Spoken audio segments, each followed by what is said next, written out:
欢迎来到月下传说馆，我是你的讲述人。在这里，我们将一起探索那些神秘的都市传说。今晚的故事，准备好了吗？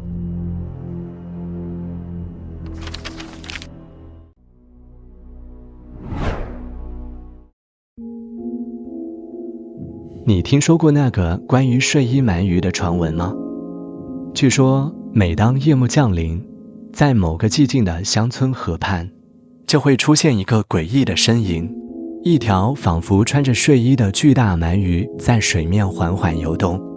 有人说，它只是光影交错下的错觉，但也有人坚称，见过它的孩子都会无故失踪。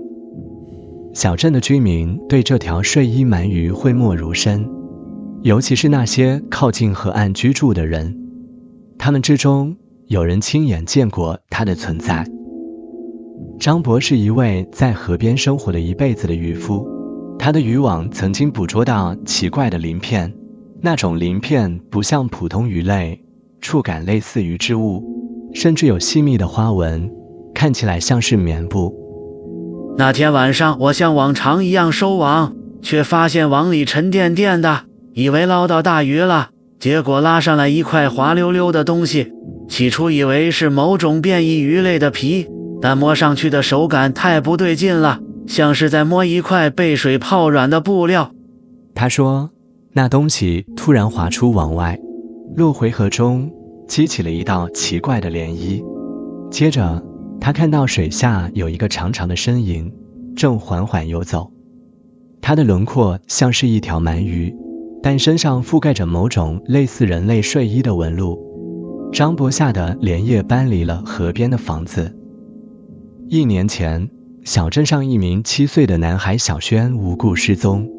事发当天，他的母亲回忆说，儿子本来在院子里玩耍，但后来听到他喃喃自语，似乎在与某个朋友交谈。我走过去，发现他站在河岸边，脚尖几乎碰到水。我喊了他好几声，他才回头告诉我，睡衣叔叔在跟他说话。母亲愣住了，河里根本没有人，但他当时并未太在意，只是把孩子拉回家。然而第二天清晨，小轩的床空了，房门却紧锁着，窗户也没有打开的痕迹。警方调查无果，但在河岸边发现了一串奇怪的水迹，形状如同某种滑行生物爬行过的痕迹。关于睡衣鳗鱼的传说，最早可以追溯到几十年前。据村中老人讲述，过去河畔有一位性格古怪的裁缝，他专门为孩子们制作睡衣，但他的设计总是让人不安。那些睡衣总像是用不属于这个世界的布料制成，穿上它的孩子们常常做噩梦，梦里他们在黑暗的水中漂浮，被什么东西轻轻缠绕。后来这位裁缝突然失踪，他的裁缝铺也在一夜之间被烧毁。村里人传言，他的尸体被发现时，皮肤变得光滑而冰冷，如同鱼鳞。再后来，每逢夜晚，总有人在河边见到那条穿着睡衣的鳗鱼。有些人说，这条鳗鱼并非真的鳗鱼，而是某种游荡在水中的诡异存在。它伪装成鱼，在水下游荡，寻找那些对它好奇的孩子。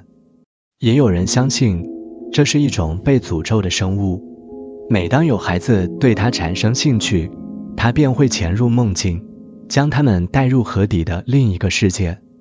更让人不安的是，一些在河畔失踪的孩子，几年后竟然重新出现了，但他们的脸上没有任何表情，甚至不记得自己的家人。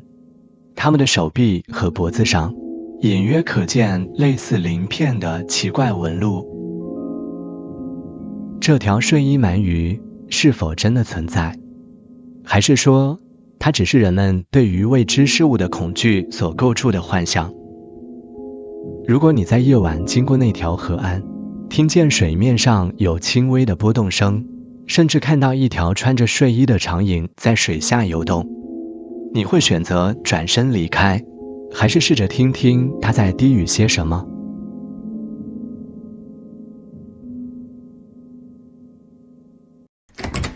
今天的传说就到这里，如果你喜欢这些故事，别忘了点赞订阅，下次再见，月下继续相伴。